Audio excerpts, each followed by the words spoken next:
Hayırlı gün hürmetli tamашaçılar, efirde көңіл көге тапшыруы. Ринат Галиәскәр bu тапшыруга каян килеп чыкты икән дип башлатмагыз. Тапшыруыбызның бүгенге кунагы әлеге сорауны тулысынча юкка чыгарачак. Киттек.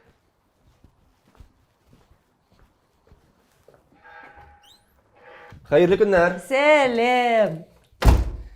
Rəhmət. Nişik хәлләрегез? Tamam, evet. Haydi, küttüm. Şey içeriz.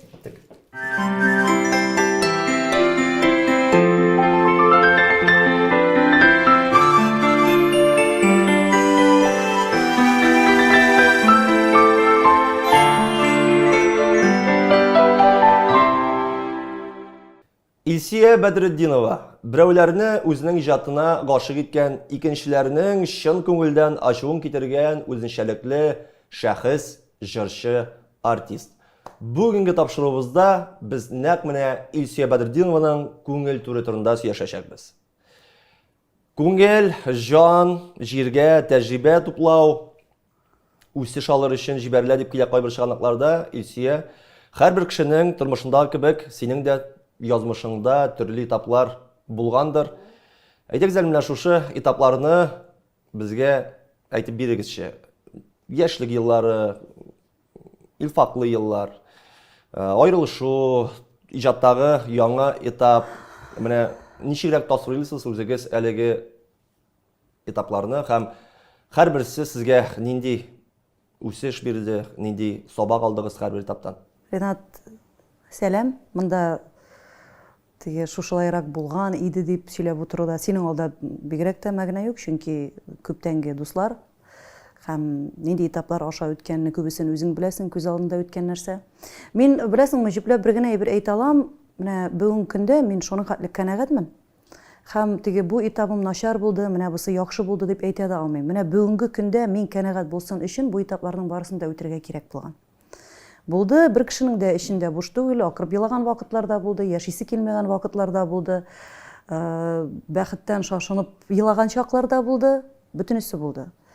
Гап-гади авыл кызы һәм гаиләдә дә төрлесе булгандыр. Монда теге идеаль хатын ясап утырмыйм хәзер үземнән. Менә мин идеаль гаиләдән чыктым, аннан идеаль гаилә кордым да, менә идеаль иттереп яшим дигән әйбер юк, һич кенә дә. Bütün ялгышларым белән, абынулар белән, торулар белән бүгенге көнгә килдем. Иң мөһиме, мин ниндидер хаталарымда һәм егылган вакытларымда беркемне гаепләмим. Үзем егылдым, үземне тартып торгыздым. Илсия, без бу егылулар, турбаслар турында алга таба әле сөйләшербез.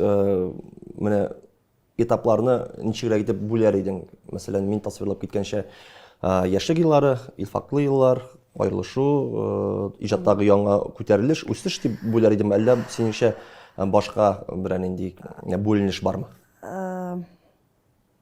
Бәләкәй чакта барысы да мине җырчы була дип уйладылар, чөнки 6 яшьләрдән бирле сәхнәдә инде, гел җырлап. Ләкин мин 9 класстан соң киттем художество мәктәбенә, рәсем ясарга, беркем дә аңламады. Ondan soң кирдән борылып кайттым. Юк, баштан рәсемгә киттем дә име, аннан җырчыга күчтем дә шул ук училищеда. 2 айдан куып чыгардылар. Сен җырчы түгел дип куып чыгардылар. Тынышып булмады, мин ярар дидем дә киттем иде, кирдән кайтып киттем авылга. 11 классны бетердем. Яңадан бөтенесе дә инде уйладылар, бу хәзер культура институтына керәчәк дип. Юк, мин киттем КГТУ ул вакытта, модельер одежды и обуви.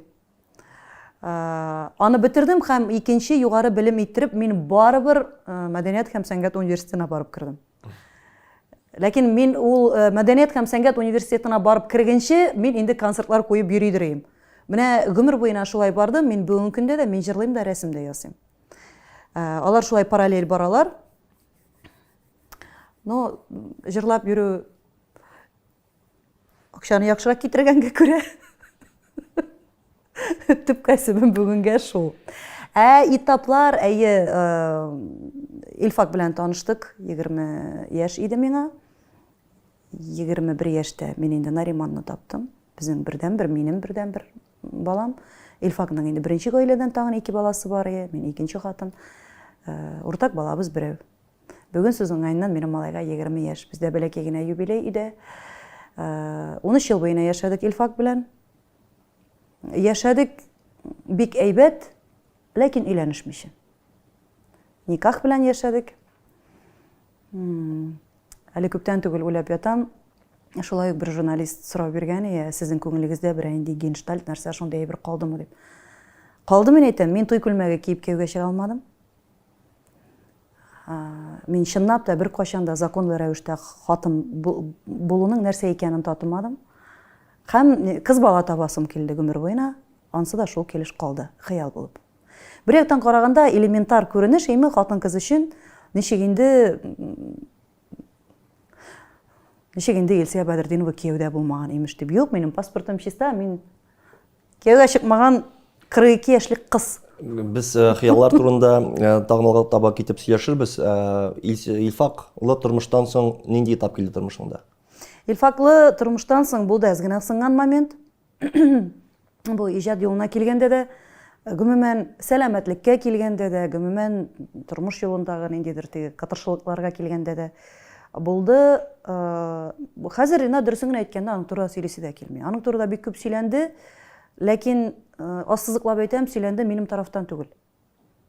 Мин улай берне чыгарасым да килмәде, хәзер дә чыгарасым килми. Төрлесе булды һәм бетте шуның белән. Шуннан соң бөтенләй трансформация булды тормыш юлында. Беренчедән мин 67 килограммнан 48 килограммга калдым. Мин аны үзем теләп эшләмәдем, шулай килеп чыкты. Сәламәтлек белән шулай булды. Аннан соң мин репертуарсыз калдым. Телевидениелардан, радиолардан алдылар, репертуар калмады. Дөресен әйтәм, яшәргә дә урын юк. Менә шул сынган моментта бөтенләй үзгәрде. Илсия Бәдретдинова бөтенләй үзгәрде. Менә бу этапларга килгәндә, синең беренче сорауыңа, нәкъ менә шуннан башланды минем бөтенләй капма каршы икенче этап. Ул башланды Илфак язган җырлар белән түгел, гомумән инде попса җырлар белән, гомумән минем жанрда булмаган юнәлештәге җырлар белән. Минем кыяфәт үзгәрде, минем үз-үземне тотышым үзгәрде. Тормышка карашым үзгәрде һәм бүтән Илсия барлыкка килде. Хәзерге мизгелләрдә, хәзерге елларда иҗаттагы этап, иҗаттагы яңа үсеш этапы дип атала аламы? Әлбәттә. Моннан барлы-юклы 20 ел элек Илсия Бәдретдинованың мәкаләләрен, журналист буларак язган мәкаләләрен күп кенә гәҗитләрдә, шул ук Татарстан яшьләрендә укып бара ала идек. Илсия Бәдретдинова дигән исем астында язылдылар, шактый гына тулы эчтәлекле. Кайберләре бүген дә актуаль, анда хатын-кызга кул күтәрү турында мәкалә минем истә калган, көнләшү турындагы мәкалә истә калган, тәрбия бирү балаларга, ничек барырга тиеш, ничек бармаска тиеш дигән фикерле мәкаләдә бераз гына күңелдә әле онытылып бетмәгән. Ничек килдең журналистлыкка һәм бу пауза гына түгелме, бер 30-40 елдан кабаттан сине гәҗит битләрендә журналист буларак күрә алырбызмы, юкмы? Илфак белән танышканнан соң, Илфак район газетасында журналист булып эшлидер ел вакытта, Заман сугышы газетасында. Ул миңа тәкъдим ясады. Син менә өтерләреңне, тыныш билгеләреңне, хаталарыңны барлап түгел, менә минем белән ничек сөйләшәсең, шулай яз әле дип. Менә үзеңнең фикерләреңне яз, кызык бит дип. Шулай яза, Заман сугышына яза башладым. Аннан соң Илфакны чакырдылар Түбән Камадагы газетка, Туган газетасына. Аннан күчтек без Казанга, Татарстан яшьләре газетасына. Һәм Туган газетасында да язда идем мин. Ул вакытта әле Нариман бик бәләкәй иде. Аннан соң Татарстан яшьләре газетасында.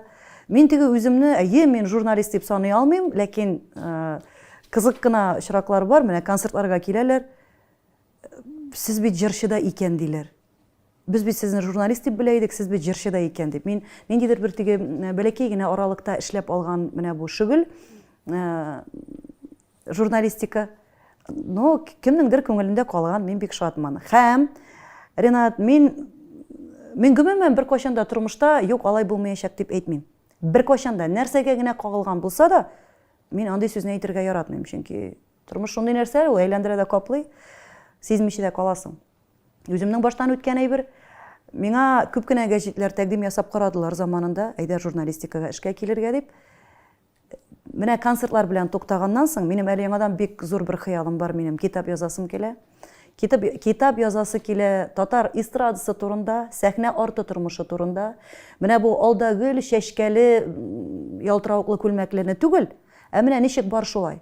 Акырып елаган вакытларын, хыянәт иткән вакытларын, шатлыклы вакытларын, яратышып йөргән вакытларын, сынган вакытларын, гомумән теге исемнәре белән түгел, ә менә ничек бар шулай, эстрада турында, бигрәк тә үземнең тормыш турында бер нәрсәне яшермичә. Мин дә кеше, мин кайбер вакытта уйлыйм да, безнең татар милләтендә шундый бер стереотип бар, аяллам кеше белмәсен, кеше нәрсә әйтер икән. Ринат, минем яшерлек нәрсәм юк, минем бөтен тормышым кешеләр алдында. Мин фәрештә түгел, мин бөтен яхшысын да, яманын да күрсәтеп барам. Мин ачыктан-ачык бөтен әйберен сөйләргә мөмкинмен һәм менә шушындый иштәлекле китап язасым килә. Бу шулай ук журналистикага кагылганда. Һәм бәлки берәр кая газеткә эшкә дә керәм мөмкин белгән. Үзең күптән түгел журналист булган кеше буларак һәм инде бәлки әле журналистка әйләнеп кайтырмын дигән фикерләрне башында тоткан кеше буларак, нинди журналистлар ачуыны китерә синең? Эштәнлек сорау биргән журналистлар ачуымны китерә. Ренат, интервью алырга килгәндә, әзерләнмичә килгән, әйдә берәр нәрсәгә сөйләшеп утырыбыз әле шунда дип. Аннан соң һаман теге әлеге дә баягы бер сораулар, сез бүген иртән нәрсә ашадыгыз, сез нинди йолдызләмәгә карыйсыз, сез ышанасызмы, юкмы? Менә андый темаларга сөйләшәсе килми. Беләсеңме, миңа калса, менә мондый җитди тапшырулар бик җитешми бүгенге көндә телевидениегә. Һәм ул артистларга гына кагылырга тиеш түгел, ул гомумән шәхескә, кешеләргә кагылырга тиеш. Мин беләсеңме, бу хәзер теге конфетләнеп утыру түгел, кайбер чакта шуның кадәрле уңайсыз булып китә күңелгә. Менә мәсәлән, мәдәният йортында концерт бетә, мин чыгам файга, минем янга киләләр, фотографироваться итәләр, белмим, чәчкәләр бирәләр, олы-олы апалар, куллары калтырап, "Хай Илсия, менә синнән дә яхшысы юк" нәрсә. Мин уйлыйм, бу бит мин җырчы булганга күрә генә, Ринат. Ә менә шул ук вакытта, мәсәлән, анда 50-60 яшьлек апа, менә чип-чиста иттер бөтен файны юып чыккан, нигә аның белән беркем дә сөйләшми? Ул да үзенең эшен эшли. Артистларга нишләптер шундый караш, менә Алиха, йолдыз, анда күктән төшкән, бөтенләй бүтән планетасы юк, алай түгел. Мин бары тик үземнең профессиямне эшлим. Мин ул эшемне яратып эшлим, яшермим, ләкин җырчы булганга күрә генә кешегә табынырга кирәк түгел. Төрле профессия кешеләреннән, кешенең үзенең әгәр дә әйтер фикере бар икән, тормышка карашы бар икән, менә алардан да интервью алырга кирәк. Мәсәлән, минем үземә андый тапшырулар бик кызык. Булсын ул табиб булсын, укытучы булсын, идән юучы булсын, сыер савучы булсын, күп балалы ана булсын. Җырчылар гына булмасын.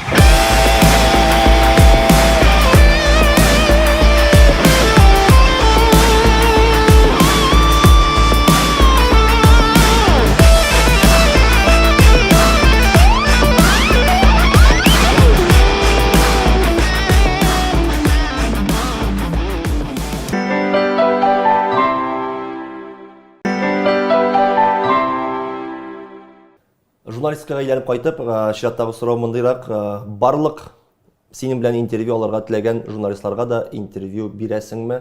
Әллә инде бераз гына өстен булырга тырышыпмы анда, яки башка сәбәпләр табыпмы?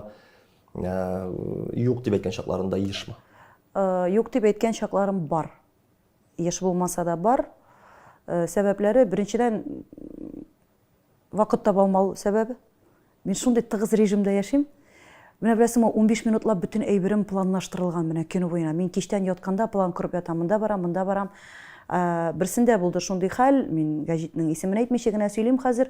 Мин әйтәм интервью алырга, мин әйтәм 13:30-да килергә кирәк. Минем нәк ярты сәгать вакытым бар, 14:00-да мин бүтән очрашуда булырга тиешмен. Зинһар аңлагыз. Ярар. Мин 15 минут алдан килеп утырдым. Мин җенем сими үлеп яратмыйм сынга калган кешеләрне. Һәм ниндидер теге 3 тиенлек сәбәп табып акланган кешеләрне. Мин килеп утырдым 15 минут алдан, бу юк. 10 минут кала килеп кирде. Мин әз генә сынга калдым. Мин әйтәм, безнең нәк 10 минут вакытыбыз бар. Сөйләшәбезме, каһвәшәбезме, нишибез? Юк, 10 минутта хәзер мин туктагыз, диктофонны кабызам. Нәк вакыты җитте дә, мин әйтәм, мин киттем, миңа очрашу. Мин тордым да киттем. Монда теге үз-үзеңне әллә кемгә кую түгел. Мин гафу үтендем, аңлаттым һәм киттем. Менә андый очраклар да була. Чөнки бүгенге заманда кешенең вакытын хөрмәт итә торган замана. Теге мин ничек кирәк шулай түгел, миңа җайлансыннар түгел, без барыбыз да бер-беребезгә җайланып яшәргә тиеш бүгенге көндә. Чөнки шундый тиз ритмда яшибез, өлгерә алмыйбыз. Менә шул вакыт җитмәү сәбәпле, ниндидер, менә шундый сәбәпләр буенча гына. Теге юк, мин монда Илсия Бәдретдинова сезгә интервью биреп утырмыйм әле дигән андый нәрсә юк, Ринат. Аңлашылды. Әйдәгез, журналистикадан бераз гына инде алга таба китеп, беренче альбом, беренче ул вакытта кассеталар чыккан, Кассета, беренче кассета.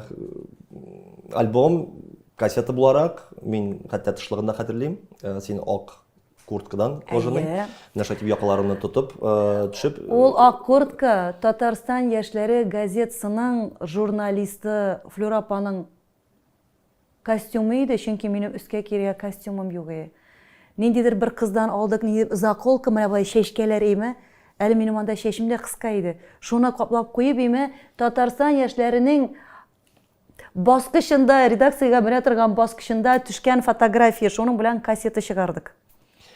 Тыелган җыр 1, тыелган җыр 2. Менә шушы беренче альбом истә калган, тыелган җыр дип аталган альбом иде ул. Булгар радиосында эшләүче коллегалар бераз гына хәтерләр белән уртаклашты. Әлеге альбом эфир өчен шулай ук тыелган булган. Эфирда беренче яңгыраган җырлар рәтендә ялгыш язмыш җыры һәм туган көн җырлары. Менә шуларны атадылар иң беренчеләрдән булып. Куярга ярамый иде, бераз гына форматка туры килеп бетми иде дигән сүзләр булды.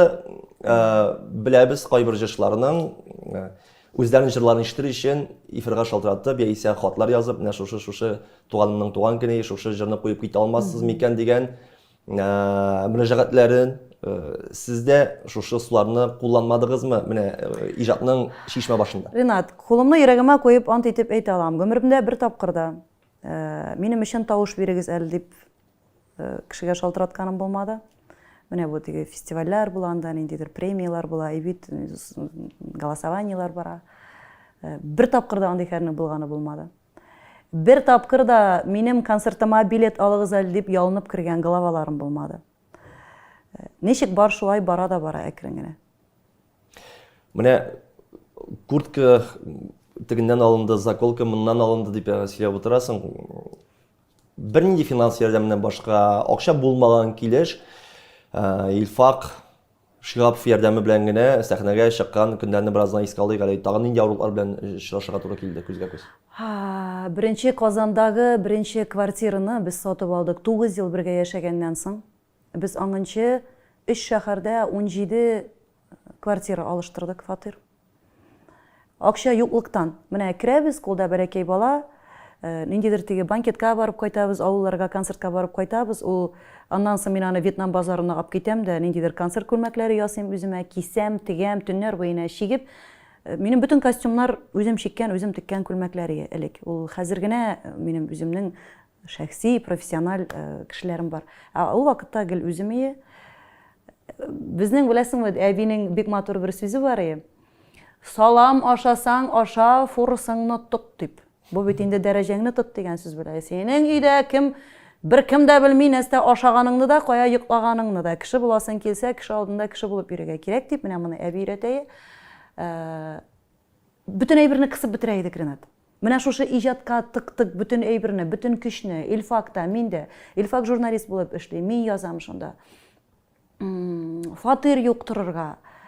Ой, нәрсәләр генә булып бетмәде. 9 елдан соң ипотекага кирип, бер бүлмәле 30 kvadrat metrli Хрущевка сатып алдык. Иске, нашар. Сен менің бәхеттен ешек елағанларны көрсәң, стеналарымны сыпырып жүріп, аннан соң алып қайттық диван, өзіміздің өр-яңа диван еме. Ол шундай зор мұғжиза еді менің үшін. Илфак мен айтам, мұнда біркім де өлмәгенде, мұнда біркім де йоқламағанда, мұнда біркім де мәхаббат белән дә шөгыльләнмәгән. Бу минем диван, өр-яңа диван дип. Менә ул шундай зур бәхет шаккаткыч. Мен аларның бөтенесен дә хәтерлим, Ринат.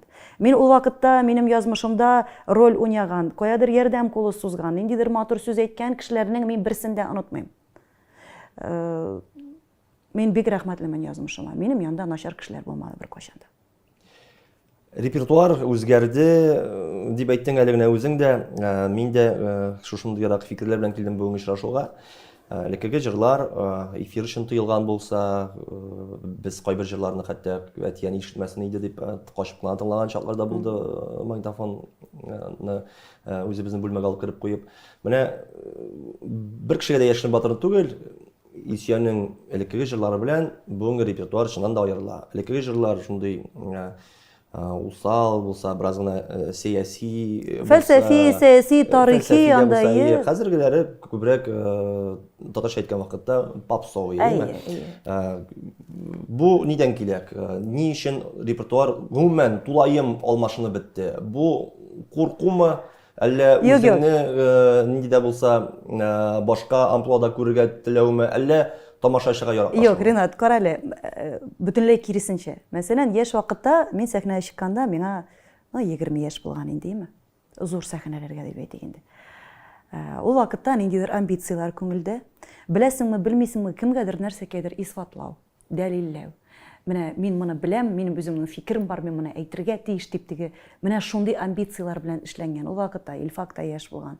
Илфак бик төпле, бик акыллы, бик укымышлы иде. Һәм ул үзенең әйтәсе килгән сүзләрен, бәлки журналистикада әйтә алмаган фикерләрен җырга салып, минем аша сәхнәгә чыгаргандыр, ансы да бардыр.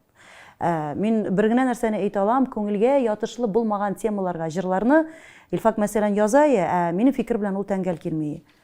Без талашып бетә идек. Гаилә күз алдына китерәсеңме, монда беренче урында иҗат, аннан соң гаилә мөнәсәбәтләре.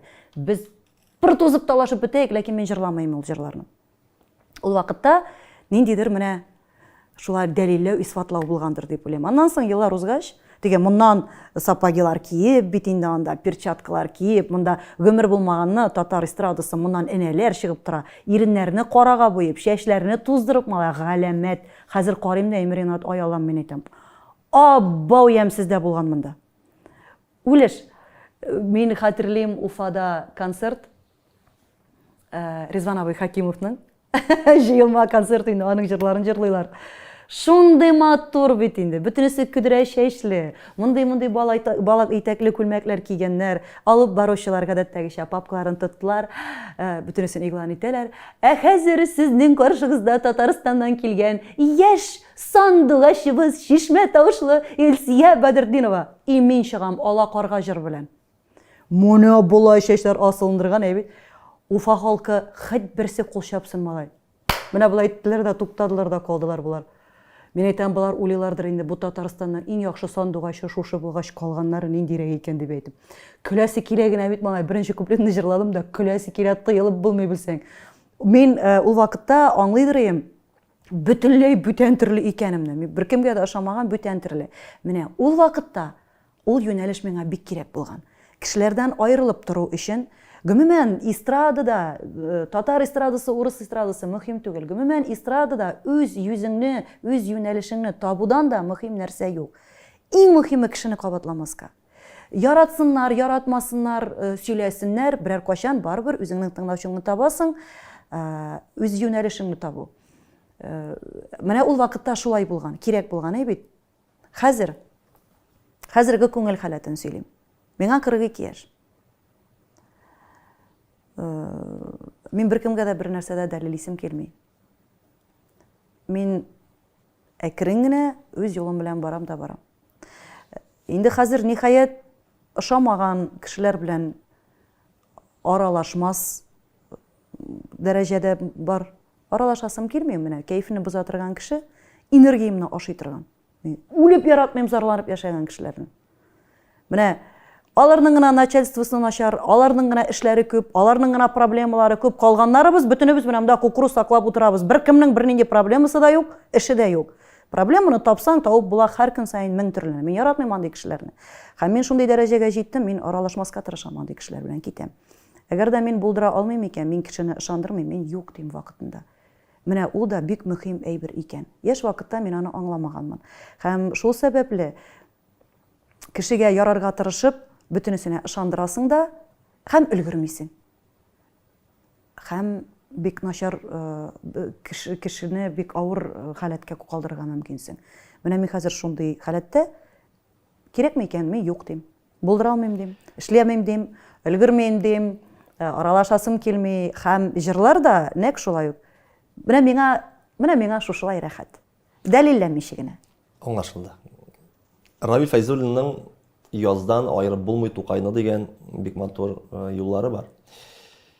Ничә генә була алышынса да, нинди генә кешеләр килсә дә бездән соң, Исия Бәдретдинов дигән исем белән янәшә Илфак Шиялов исемен куярлар һәм куячаклар да. Миңа калса, бүгенге көндә Илфак әфәнде исән булган булса, репертуар тагын да байрак, тагын да фәлсәфирәк, тагын да камилрәк булган булыр иде.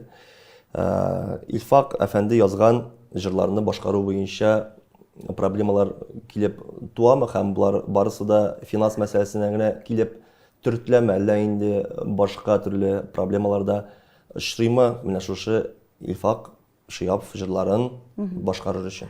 Бүгенге көндә Илфакның җырлары белән бернинди проблемам да юк. Илфакның әйттемчә инде беренче гаиләдә 2 баласы, Элдар һәм Зәринә, һәм безнең уртак балабыз Нариман. Илфак үлгәннән соң аларның бөтенесенә дә күчте. Хокуклары, мөлкәт һәм башка. Мөлкәт дип инде Ринат хокукда җырлар хокуклары дип әйтик инде. Һәм Элдар тарафыннан да, Зәринә тарафыннан да бернинди дә тыелу юк бүгенге көндә. Мин җырлыйм Илфакның җырларын. Аллаһка шөкер, сөйләшәбез, аралашабыз, бар да тәртиптә. Һәр сулышны син дип алганда, синең өчен көеп янганда, хыянәтең кисте барысын, үкенергә хәзер җаным соң. Мин менә сине сагынмыйм, хәзер инде сиңа табынмыйм, алларыма чыгып чакырма, кире кайтмам сиңа тагын мин. Мин менә сине сагынмыйм, хәзер инде сиңа табынмыйм, алларыма чыгып чакырма, кире кайтмам сиңа тагын мин.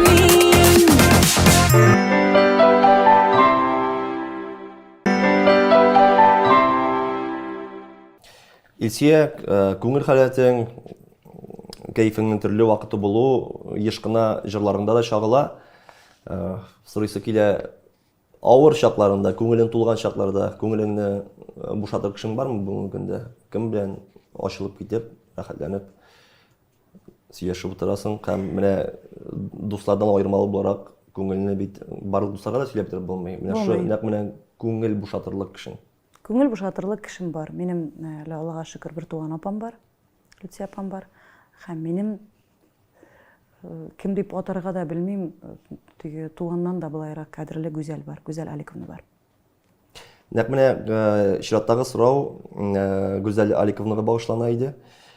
Тормышның төбенә төшкән чакларында беразына искә төшереп китик һәм мөмкин булса тулырак тасвирлыйк әле. Әле генә әйтеп киттең. Бер тиенсез калган чакларым булды, бик авыр чакларым булды. Менә шул чакларны бераздан яңартыйк һәм әйтәсе килә. Касыр директорың Гүзәл Аликовна пайда булган көндәрне ничек искә алыр идең? Ренат, булды шундый көннәр име. Минем бер 2 килограмм бәрәңгем бар иде. Һәм бутылканың төбендә генә калган көнбагыш мае. Һәм бүтән берәр дә юк иде. Бу Илфактан соңгы еллар. Әйе, бу Илфактан соң Аерылган еллар. Әйе, бу Илфактан соң булган момент. Минем кредитка алган машинам бар иде. Ләкин машинага салырга бензин юк иде, чөнки акча юк иде. Менә үлеш булды шундый көннәр, әйме, мин, мәсәлән, бер кибеттән шампунь бәясен карый идем дә, икенче кибеткә барып чагыштыра идем. Бер генә сумга булса да, арзанрак булса, тигендә барып алайым. Нык сыңган вакытлар булды. Әйдә хәзер бераз гына төзәтмә кертәбез. Безнең тамашачыларыбызга да бераз гына фикерләрен җыярга җиңелрәк булсын өчен бу ничәнче еллар? 16 еллар. Шул ук вакытта позвоночник сиздерә башлады. Мин матраста йоклый алмый идем диванда, чөнки каты җиргә ятасың, менә мин идәнгә төшеп ята идем дә. Һәм тигезләнә күрәсең инде, шуның белән генә авыртмый иде, шулай гына йокыга китә идем. Мин шундый идәндә йоклый идем. Ладно, андый тиге вот әйтәм бит хәзер тиге зарлана диюләрендә мин жәлләтергә яратмыйм, Ринат. Кирәкми, жәлләмәсеннәр, тиге моның турыдан ашар сөйли дигән әйбердә калуын теләмим. Ләкин менә шул вакытта килеп чыкты Гүзәл Аликовна ничек? Аңынчы берничә еллар безнең кайткан бары Сарманга, ул Сарман районы кызы. Шунда танышып калган идек без аның белән. Ул Сарманда бик зур эшләр эшләп биргән кеше. Һәм шуннан танышып калдык та битте, шуның белән аралашмыйдыр идек. Ул күбесенчә Илфак белән аралаша. Аннан соң килде шундый бер момент, миңа монда журналистлар дигән нәрсә генә язмыйлар. Анда иң беренче фикер иде, Илфакны ташлап, бай гына бер бабайга ияреп киткән икән. Илфакның бөтен әйберләрен тартып алган икән. Менә шушындыйрак сүзләр булды. Һәм моның турында бөтенесе дә сөйләделәр. Мин интернетка кирип карый идем, миңа булай да сөйлиләр. Чынлыкта мин снимать иткән квартираның такта идәнендә позвоночник белән ашый алмыйча ятайм. Акча да юк ул вакытта. Хәзер миңа Гүзәл Шалтырата Аликовна, кара Илсия, мин Казанга килгән идем, синең белән күрешәсе бар иде, әйдә сөйләшеп алыйк әле. Минем күрсәтәсе килми, нинди хәлдә калганны күрсәтәсе килми. Мин һаман сәбәпләр табам, монда барам, монда мин әйтәм, вакытым юк әле. Ярар ди, мин кайтып китәм инде. Икенче көнне таныш Шалтырата, кара әле, мин ди эшләр белән ди, тагын Казанга киләсем бар, синең белән күрешик әле ди. Мин баштан аңламадым нәрсә икәнен. Юк дим бит инде. Миңа Гүзәл әйтә, син теләсәң дә, теләмәсәң дә, мин сине барыбер табам, миңа синең белән сөйләшергә кирәк, бик мөһим әйбер әйтәсем бар минем сиңа. Ярар, мин әйтәм, әйдә кил. Һәм мин аны өйгә чакырдым. Ул килеп керде дә стенага сөялеп утырды. Син шушындый хәлдәме соң ул дип. Һәм әйтәм, әзрәк. Син күз алдына китерәсең, 67 килограммнан 48 килограммга мин 2 ай эчендә төштем. Бunda борын гына утырып калган иде, мине танымыйлар, мин кибетләргә кергәч, мине таныш кибетчеләр карап торалар, бик каты Илсиягә ошаган дип, Илсия синмисең, туганымысың дип. Шундый состояние иде ул вакытта. Гүзәл елады кочаклап. Аннан соң утырып сөйләштек, менә бу ди сөйли торган әйберләр алар ди дөрес түгел булып чыктым дисең дип. Мин бит сине берәр кая коттеджда рәхәтләнеп мәтәм юк. Ринат, күп әйберләр булды. Минем сөйлисем килми, чөнки теге, беренчедән үземә авыр ул вакытларга кайтырга, икенчедән нишләптер теге һаман кемнедер рәнҗиткән кебек. Ләкин Гүзәлнең әйткән төп фикере шунда мондыйрак булды. Берәр кайчан килер бер матур көн. Син бу дөнья йөзеннән китерсең. Синең бөтен дусларың, бөтенесе җыелышып, туганнарың фикер алышырлар. Илсия начар кеше түгел иде инде ул дип интервьюлар бирерләр. Синең гәүдәң янында басып торырлар, нутык сөйләрләр. Һәм бу дөнья йөзендә бердән бер мин генә беләчәкмен, чынлыкта ничек икәнен һәм нәрсәләр булганын монда дип. Мин сине ничек ташлап кайтып китим, менә шушы состояниедә, әгәр дә синең белән берәр нәрсә булса, мин ничек яшәргә тиеш дип, бу груз белән дип. Әйдә, мин сиңа киләм әле дип, мин дә 3 көнгә административный яздым дип, мин синдә калыйм әле дип, кал. Гүзәл нәрсәләрдер алып керде шунда, ашадык. Ашатты, şeyler içtik. Әлбәттә ул вакытта Нариман бәләкәй, теге анарга күрсәтәсе дә килми. Мин елмаеп Нариманны мәктәпкә илтәм, кирдән алып кайтам. Аннан соң ничек тә иҗатты. Әйтәм, Гүзәл шуның белән биткәндер инде ул. Акчам да юк, мин әйтәм, сәхнәгә чыгыр өчен, программа ясар өчен шактый күп акча кирәк. Гүзәл әйтә, карал, миндә әзрәк җыйган акча бар ди. Мин әйтәм, мин ничек инде? Менә теге аралашмаган кеше бит инде. Ничек әйтәм, мин синнән акча алдым инде. Әйдә ди, мин сиңа акчаны да бирәм әзрәк ди. Син дә әзрәк ди кредитка керсең дә, ибрә нәрсә эшлибез ди. Әйтәм, Гүзәл, мин физик состояниемда андый түгел, мин әйтәм, минем хәлем дә юк. Гүзәл кайтып китте авылга һәм мин инде шуның белән шул дигәнем, әйдә тор, син булай бирешергә тиеш түгел дип Гүзәл кайтып китте дә әйме, һәм Ринат икенче көнне Гүзәл Аликовна бер машина продуктлар төяп келіп түшті, менің шушы съемный квартираға, шәйіңні қой, мен заявление yazып келдім деп. Мен айтам нешек, но мен сенің білән сарманнан тұрып бұлай болмай бет инде дей. Бүтән кішіге сөйләшмейсің, ашылмайсың, нәрсә дә болса эшләргә кирәк бит инде. Мен кірдім главага да, мен заявление яздым, мен іштен кеттім, бер қолыңна дальше бірге барабыз деп. Ақырып, елап түні бойына, ой, мен елайым қа. Екінші күнні кеттік банкка, мен заявлениялар яздым, алдық ақша, güzel ақшасын алып келгені, һәм ясый башладық. Андан соң кетті яңадан қызықлар, судлар, мен контрактта болып шықтым, эшләргә ярамайды, біз концертлар қойып қарадық, аларының қойдырмышы, анда бик көп хәлләр болды. Шоның белән кетті, болды енді. Менә шулай килеп кірді Гүзәл Аликова. Ақыл ияләренең шундый бер сүзе бар. Бу тормышта иң авыры башка кешеләр белән, башка шәхесләр белән хезмәттәшлек итү диләр. Группага, төркемгә әйләнеп кайтыйк та, Гүзәл Аликова турында сөйләшә башлаганбыз икән. Озак хезмәттәшлек итүгә карамастан, ни сәбәпле менә үзеңнең янәшәңдәге кешеләр белән, коллегалар белән дип әйтергә, араларны үзе аласың? Нинди сәбәпләр менә шушы адымга сине китереп җиткерә? Ринат, менә мин теге әйтәләр бит, человек зеркало. Әгәр дә кеше миңа әйбәт икән әйме, мин 1000 тапкыр күбрәк эшлим ул кешегә. 1000 тапкыр. Миңа бик авыр мине сатулары. Бик авыр. Мин бер вакытта да теге кешедән ниндидер гайбәт сүзе ишеткәннән соң, теге, все, мин аның белән сөйләшмим бүтән, дип, андый нәрсә юк. Мин баштан сыным, 1 тапкыр ишетәм, 2 тапкыр, 3 тапкыр ишетәм. Әгәр мин бик озак киләм, мин бик сабыр, мин ниндидер фикергә бик озак киләм. Мин эш буенча гына бик кызу, кеше белән мөнәсәбәтләргә килгәндә сыным, киләм, әгәр дә берәр көнне менә, юк, бу минем кеше түгел дигән фикергә киләм икән, мин бүтән гомеремдә дә борылып карамыйм ул кешегә. Мине әти белән әни исәнләшергә өйрәттеләр, мин кешеләр алдында булганда башымны селкергә мөмкинмен. Ул кеше бүтән минем янымда булмаячак. Андый кешеләр булды. Бик начар минем холкым ул тарафка. Әгәр дә кеше минеке икән, бүтән барлыгым нимәгез? Чын күңелдән. Ләкин минем белән шаярырга ярамый. Алайса тагында ачыбрак бирәм сорауны. Бүгенге көндә иң бердәм төркем эстрадабызда синеке дисәк тә ялгыш булмас, ләкин шуңа да карамастан бар берничә еллар дәвамында синең белән эшләүчеләр, бар бер сезоннан соң китеп баручылар, бар 2 сезоннан соң кайдыр качыгучылар. Ни сәбәпле китәләр алар һәм бу бер яклы гына җибәрүме, әллә инде алар үз теләкләре белән китәләрме? Төрлеләре бар, Ренат. 20 ел миндә эшләүчеләр дә бар.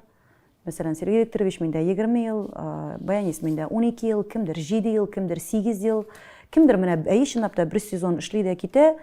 Андыйлар да бар, ләкин ниндидер теге талашып киткәннәре юк, Ренат. Без утырабыз да, сөйләшәбез дә. Мин дә аңлыйм. Минем кеше булмады бугай дип. Ул да аңлый, миңа монда комфортно түгел бугай дип. Андый очракта булырга мөмкин. Аннан соң мин карыйм да, шул ук теге, непостоянство дигән әйбер бар яңадан. Миңа кадәр ул бер төркемдә эшләгән, аннан икенчесендә, өченчесендә, дүртенчесендә эшләгән, миңа 7нче төркемгә килеп эләккән, ул каядыр үзен эзли, сыный, таба алмый, андый кешеләр дә булырга мөмкин. Бу бит инде теге миңа контракт язып кирмиләр бит инде алар менә. Мин все үлгәнче синдә хезмәт итәчәкмен дип. Сүз уңайына минем төркемдәге беркем дә контрактта түгел. Мин үзем контрактта булган кеше буларак, мин иҗат кешесен контрактка утырта алмыйм. Алар бөтенесе дә сөйләшеп кенә эшләнелә торган кешеләр. Алар миндә эшлиләр, официаль рәвештә эшлиләр алар миндә, ләкин контрактта түгел, аларның теге еллары билгеләнмәгән. Алайса теләсә кайсы вакытта ишәбез киттек. Әлбәттә. Сау бул. Башка син эшләргә теләмим дип китеп бара. Әйе, әлбәттә. Ума Турман, Маша Малиновская, Диана Арбенина, Ирина Салтыкова, Скарлетт Йоханссон, Илсөя Бәдретдинова. Бу ханымнарны нәрсә берләштерә? Бу сорауга үзем дә җавап бирә алам. Бу ханымнар барысы да үзләренең балаларын ялгыз гына тәрбияләп үстерүчеләр. Нариман бар дидек, Нариманның туган көне диде, чын күңелдән әлеге юбилей белән тәбрик итәм, беренче тапкыр. Чын күңелдән әни булган көнең белән тәбриклим сине. Бик зур бәйрәмгә калса, сезнең гаилә өчен. Әйтегез әле, Нариман белән уртак тел табу кайчан читенрәк балачакта идеме бу? Әллә инде хәзер киресенчә Нариман үскән саен birazdan beyden çıkına vargan şekilde. Yok Renat. Керісінше, менә хәзер 20 яшейме, шуның кадәрле җайлы хәзер. Мин әйтәм, мин үземә дус тапканмын икән. 20 ел элек, әле кичә, шул мин эштә идем, кайттым да, төнге сәгать 10-да Нариман килде. Монда әз генә утырып алдык бит инде, 12 тулганны көттек. Официаль рәвештә котлар өчен Нариманны. Шунда сөйләшеп утырабыз. Мин әйтәм, улым, нәк 20 ел элек үземә дус тапканмын икән. Әле ул вакытта мин аңламый да идем. Бер вакыты бер аралык булып алды име, хәзер әйтәм. 16 яшь, 17 яшьләр тирәсендә менә 1 ел. Бик катлаулы иде Ренат. Бу катлаулы нәрсәдә чагыла, теге ниндидер анда Аллам сакласын, ниндидер милиция юлларында йөрү түгел, теге ишү тарту түгел, ул яктан әйткәнем генә булмасын. Мөнәсәбәтләр. Менә бүтән нәрсәгә тырт келіп шунда бір нәрсе сөйләшмәй теге мин кайтам, улым хәерле иртә бит инде. Хәерле шуннан нәрсә? Улым әйдә ашыйбыз. Юк. Нигә? Юк. Үтә китә шул үлем кучаклыймы әле берне генә дип? Юк. Менә бер ничектә сөйләшеп булмый бала белән. Чыга, китә, кайта, ул вакытта мин бик нык курыктым, начар компанияларга кирип китмәсә ярар дип. Әллә нәрсә эшләде шунда. Ул шул теге переходной возраст диләр бит инде, шундый әйбер булып алдымысың? Ренат, без үскәндә кая булган ул переходной возраст аңлый гына алмыйм инде. Кем белән сөйләшсәң дә әйтәләр, менә минем кызда переходной возраст әле, менә минем малайда. Авызыңа крем мин әйтәм, бездә кая булды икән ул переходной возраст? Кипятильный бау белән бер сыдыралар иде, шунда менә кәҗәләнеп утыртагын дип. Список менә моны эшләргә тиешсең, балам, синең переходной возраст түгелме, алай-болай сөйләшәсең килмиме дигән кеше бар име ул заманда, Ренат? Менә монда хәзер шулайрак булып алды, аннан соң үтте. Хәзер минем шундый бер матур гына традициям бар, мин концертлардан кайтам да, атнасына бер тапкыр шунда ничек җаеп килгәндә инде. Һәм Нариманга WhatsApp-ына хәбәр язам. Хөрмәтле Нариман Илфакович, мөмкин булса сезне бүген свиданиедә күрү бәхетенә ирешә аламмы мин дип. Әйе, әлбәттә, Илсия ханым, ничәләрдә кирәк дип табасыз. Шайматыр язышып алабыз да без аның белән. Бу свидание дигән әйбер, мин алып китәм ресторанга.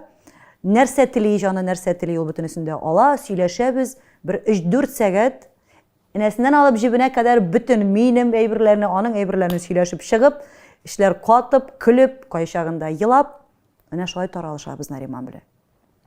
Хәзер миңа бик җайлы аның белән сөйләшү һәм хәзер сөйләшкәндә ул гел әйтеп куя. Ой, теге вакытта авыр булды, яни гафу ит.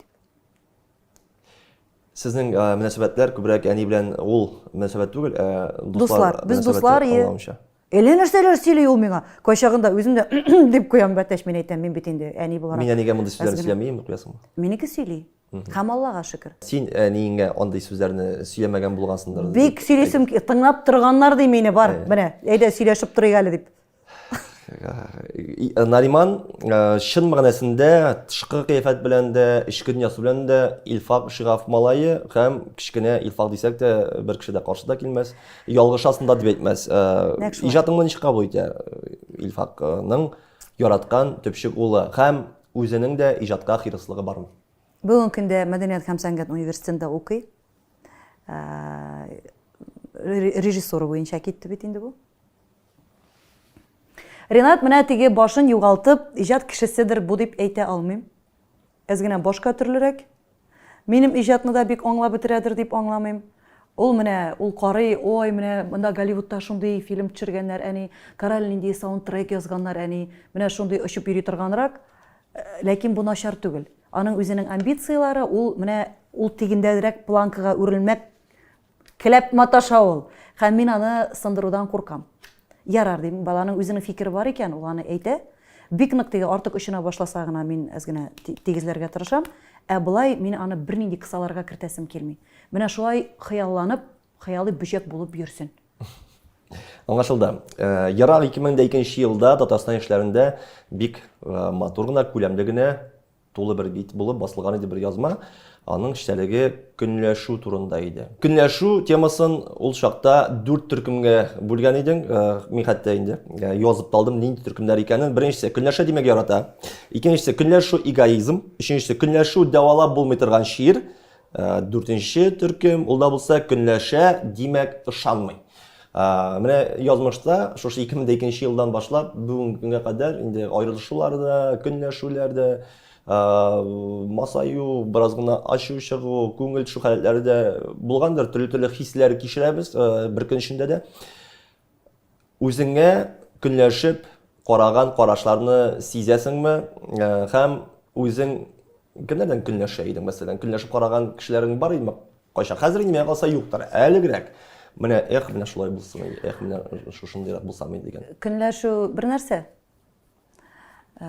Шулай булырга теләү икенче нәрсә. Беләсеңме, менә миңа хәзер дә мин теге исемнәр белән әйтмим, бит миңа күп кенә шундый хәбәрләр килеп төшә.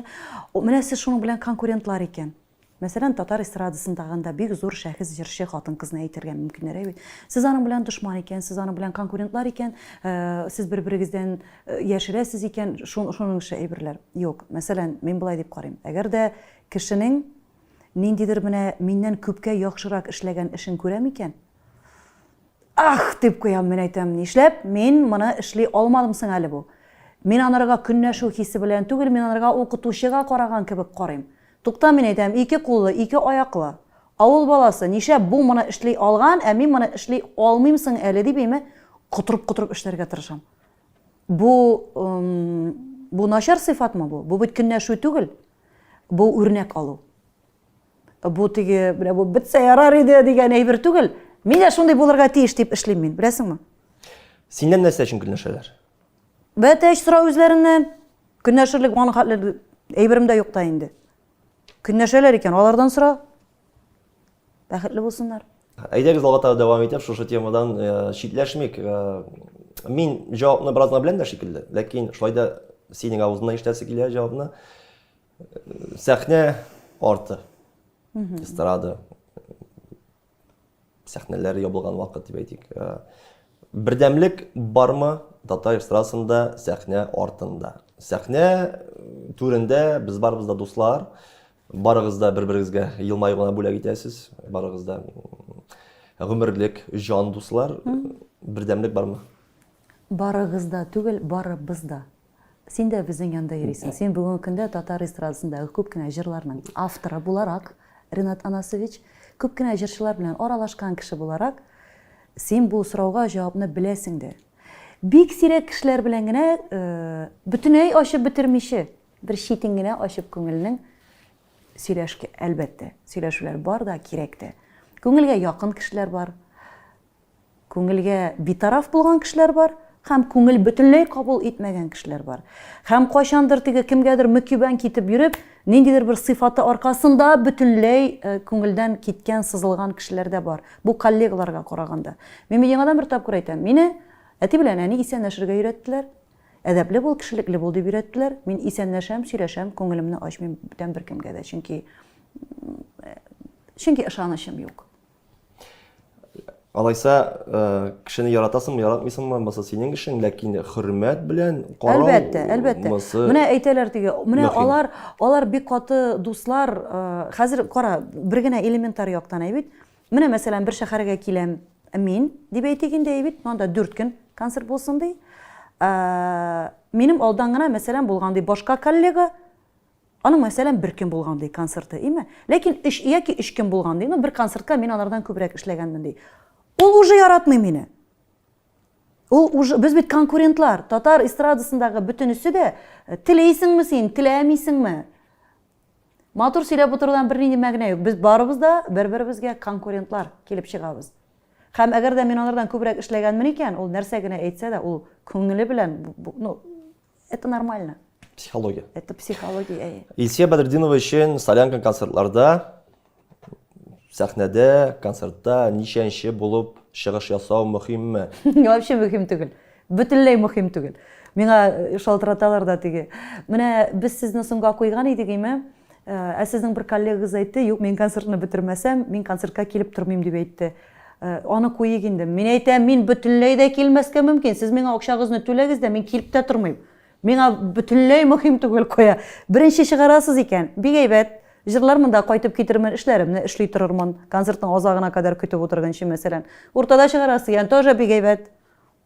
Соңыннан чыгарасыз икән, миңа барыбер. Анда һәрбер концертның режиссуры дигән әйбере була, аның сценаристы була. Әгәр дә ул мине шушы җыр белән өченче иттереп күрә икән, мәсәлән, менә шушында чыгарга тиеш бу җыр дип. Әнигә юк, мин чыгам да җырлыйм өченче булып. Нәрсәсе бар инде аны? Мин кая гына җырласам да илсия инде. Илсия инде. Яратканы ярата, яратмаганы юк. Яңа уен чыкка миннән дә сөенеп, мыек астыннан шат кына көлеп, кайтыр иде очынып әтием, хәтерлим мин кичәге кебек. Әтиләр җил давыллардан саклый, әни тыйган әти белән ярый. Күз карашы белән әрлиләр, киң күңелле, каты куллы әтиләр. Әтиләр җир давыллардан саклый, әни тыйган әти белән ярый. Күз карашы белән әрлиләр, киң күңелле, каты куллы әтиләр.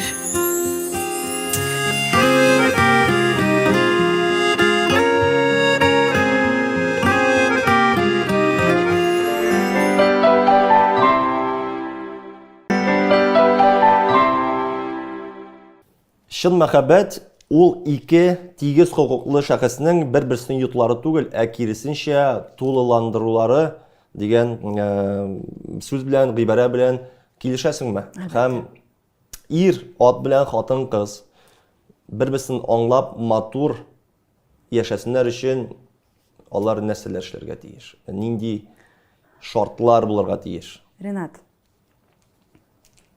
әгәр дә мин гомеремдә шул теге бер тапкыр кияүгә чыгып, идеаль гаиләмне бүгенге көнгә хәтлек саклый алган кеше булсам, мин сиңа хәзер бик матур иттереп, төшеләнеп, нәрсәләрдер аңлатып утырган булыр идем.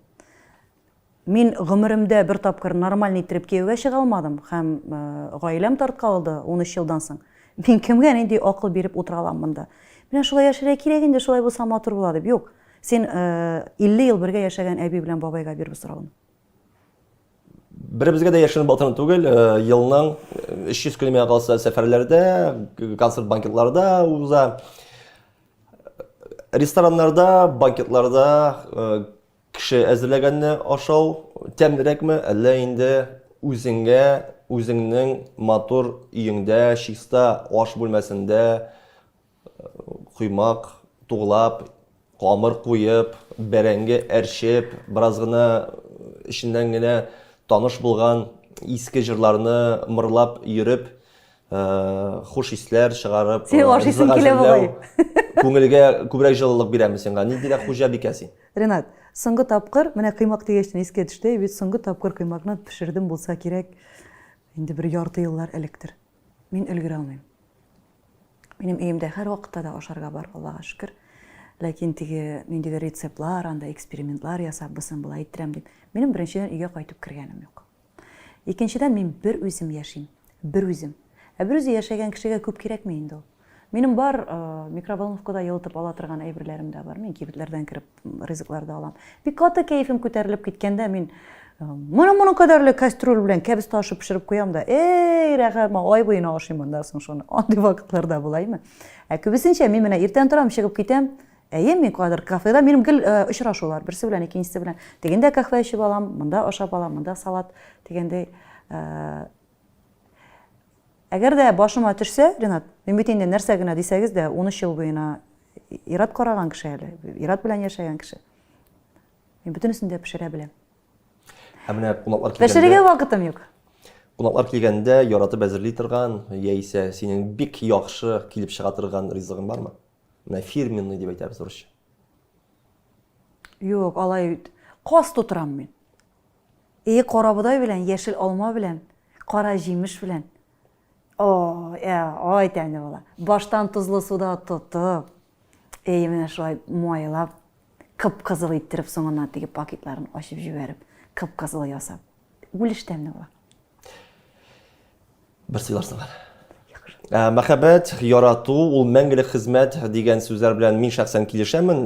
Мәхәббәтне саклап калыр өчен, чын мәхәббәтне саклап калыр өчен нинди адымнарга барырга әзер Илсөя Бәдретдинова бүгенге көндә? Фикер белән килешәм, 100%. Гомумән, әгәр дә ике кеше бергә озак еллар буена яшиләр икән, бу могҗиза. Икесе ике гаиләдә туган, бүтән менталитетта тәрбияләнгән. Тегендә үзенең гадәтләре гаиләнең, монда үзенең гадәтләре һәм шушы ике гаиләдән кеше бергә гаилә кора икән, ул бит инде бүтән мөхиттә тәрбияләнгән кеше буларак, әлбәттә ниндидер яраклашу китә. Баш ию һәм бер-береңне басмау ише шул вакытта, бик зур хезмәт дип уйлыйм мин. Мин дәшмим, Ренат. Мин әйтәм бит, мин моны тапшыруның башында бер әйткән идем, һәм ул минем гомер буена бүтән мөнәсәбәтләргә дә кагыла, шул вакытта гаиләгә дә, дусларга да, коллегаларга да, мәхәббәткә дип әйтгәндәй бит, мин бик озак түзәм. Бик озак. Мин дәшмим, мин бер вакытта да үземнекен исбатламыйм, йөрмим. Мин дәшмим, мин сыным, мин карыйм, кешенең миңа булган мөнәсәбәтен карыйм да, бер көнне менә булай итеп әйләндереп каплыйм да, бүтән борылып кайтмыйм. Димәк, Илсөя Бәдретдинова яраткан, сөйгән кешесе белән бергә булыр өчен барыбер үзенең горурлыгын атлап чыга алмый, булып чыга. Юк, монда син шулайрак иттереп аңладың булса кирәк. Мин әйтәм, мин түзәм, мин сөйләшәм. Гомумән, бүтән конфликтта сөйләшү аркасында шишелергә мөмкин дигән фикер минем башта. Нәрсәдер ошамый икән? Мәсәлән, ничек дип уйлыйм мин? Бу минем фикер, килешмәскә мөмкинсең.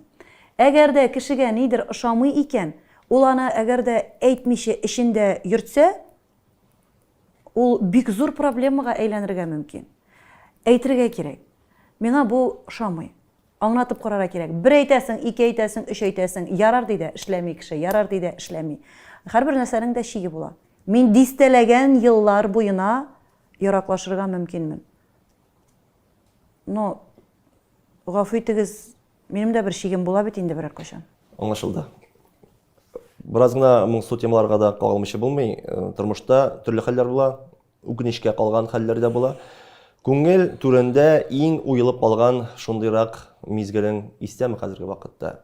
Менә үкенечкә калды дигән вакытта нәрсә килеп баса? Ренат, хәтта уйлап та тормыйча җавап бирә алам.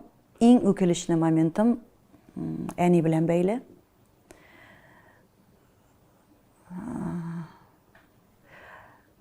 Без Илфак белән бергә яши башлагачтан, безнең туганнар минем яктан да, аның ягыннан да безне кабул итмәделәр. Илфак миннән 13 яшькә олы. Илфакның гаиләсе булган, 2 баласы. Монда хәзер теге сүзләр йөрде, Илсөя аертып алган икән дип. Илфак белән мин танышканда, Илфак Заман Сулышы редакциясында яшидер. Чыгып китеп. Аннан соң мин өйләнештек бит инде. Никах, өйләнештек инде, никах булды. Шуннан соң без бергә яши башладык, мин авырга калдым. Ләкин теге авырлы вакытта да, теге яктан да, бу яктан да ничектер. Теге менә безнең аныгыбыз туа, андай нәрсә булмады, шатланган кеше булмады. Аннан соң малай туды, без Казанга күчеп киттек бит инде. Һәм беләсеңме, ниһаять араларны җылытырга дип Нариманга бик матур кофталар бәйләп, әни Нариманның туган көненә килде Казанга. Апай белән икәү килгәннәр ялар. Һәм шул иртән, булар инде шул, безнең анда бик ерак ара бит әле ул авыл белән, иртәнге якта килеп төштеләр, күпмедер бергә булдык та шунда. Менә шушы вакытлар инде ул. Нариманның туган көне менә бүген дип әйтгәндәйме? Аннан соң шулай мен аларны озатырга чыктым да апай белән. Әни ашыга, без ди хәзер ди кайтсак, мин ди малларны каршы алырга сыер кайтканчы кайтып җитәргә кирәк иде. Әтиң дә кайтып җитер ди. Без апай белән күптәннән күрешкән юк, монда теге аралашкан да булмады. Суынып алды бер ара, алар мине кабул итә алмыйча. Менә шушы адымым өчен, Илфак белән булган өчен. Апай белән сөйләшеп туеп булмый. Бүгенгедәй күз алдында калган подъезд и подъезд янында Сахаров остановкасы груша үсеп утыра.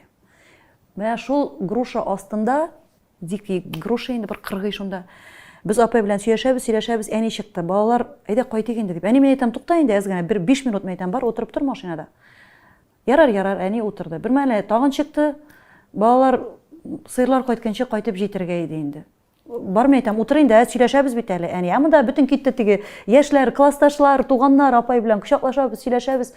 Әни 3нче тапкыр чыкты. Кызлар, атагыз эштән кайткандыр, сыерларым кайткандыр, атагыз акырадыр, сыер акырадыр, кайтыйк инде, диде дә, име.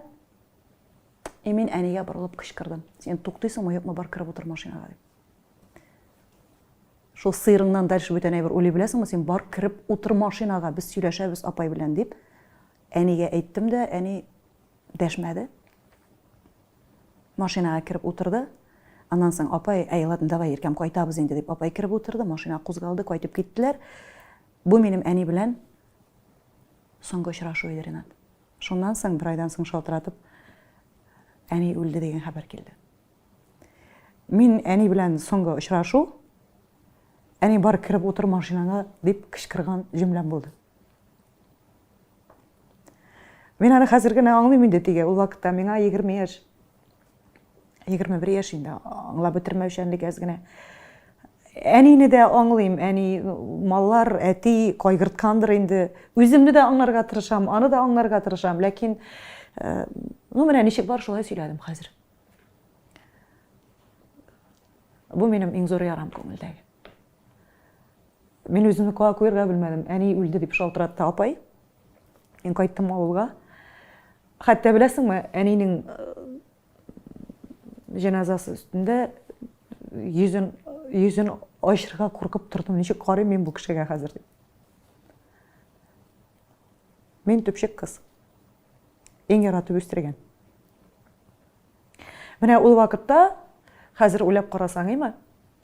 Ул вакытта мин мәхәббәтне әнидән дә өстенрәк куйган булып чыгам. Чөнки бала буларак мин кайтырга тиеш идем, тезләнеп. Әни, мин яратам Илфакны, гафу итегез, кабул итегез дип. Әниләр миңа әз генә караңгы чырай күрсәтү сәбәпле монда горурлык, яшьлек, дурак, тиле. Миндә баш иергән иткәнмендер инде. Аралашмадык. Аннан соң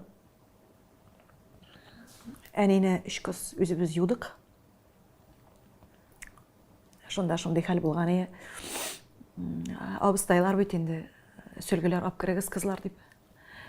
Мин йөгереп чыктым 2нче бүлмәгә.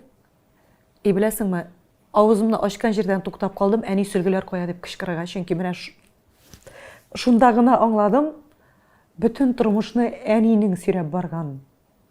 Ул сөлгеләрнең кая икәнен дә белгән кеше юк, аны әни белә. Ул маллар, анда тракторлар, машиналар, 2-3 сыер, анда 40 сарык, анда каз, үрдәк, анда нәрсә генә юк. Бөтен менә шушы хуҗалык, менә шушы бәләкәй генә әнинең кулларында булган. Ул минем бик зур яра булып калды күңелдә. Төпчек кыз дидең, мин беләм, синең күңел түрендә шундый бер хыял да бар, син үзең дә әле генә әйтеп киттең. Кыз алып кайтасы килә дигән идең. Булмас инде хәзер.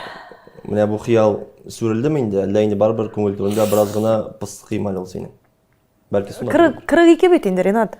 Мин бит инде дивана хатын түгел, мин аңлыйм бит инде бөтенесен дә. Хәзер уже минем дә яшем бар, тиле 70-лек. Һәм минем үземнең генә бала табасы килми. Минем дә нормаль хатыннар кебек. Баламның әтисен күрәсем килә.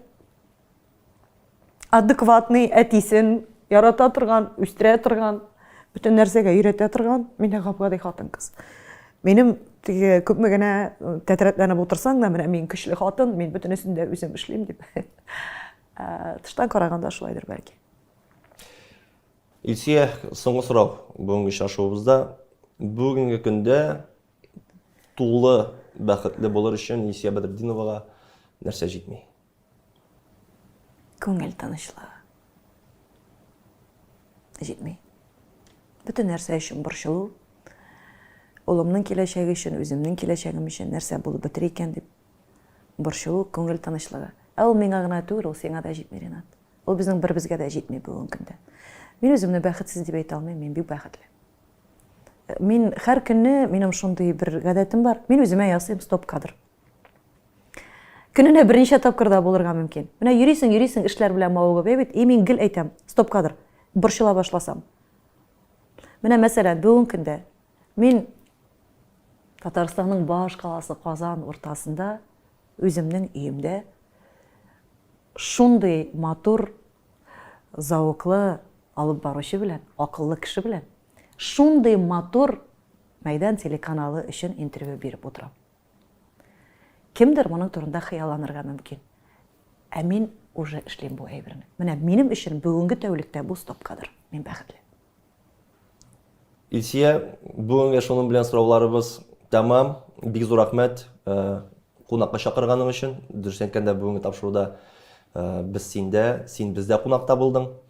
Ачылганың өчен бик зур рәхмәт. Инде күңелеңне безгә шишкәнең өчен. Алга таба да матур, җылы, күңелле очрашулар насыйп булсын безгә. Амин. Хөрмәтле тамашачылар, безнең белән бергә булганыбыз өчен бик зур рәхмәт. Киләсе очрашуларга кадәр. Күзге каршысына басамын да, әнкәй, синең белән сөйләшәм. Шул ук күзләр, шул ук җыерчыклар, еллар үткән, мин дә үзгәргән. Әнкәй, ә син хәтерлисең микән? Хәтерлисең, күзләр яшьләнә. Әйтеп аткан идем кызуланып, өйрәтмә син мине яшәргә. Менә ни, ул көн килеп җитте. Миңа бүген нәкъ шул сүзләрне күзләремә карап улым әйтте. Белсәң иде ничек түзгәнне. Әнкәй, бәгырем, әгәр булды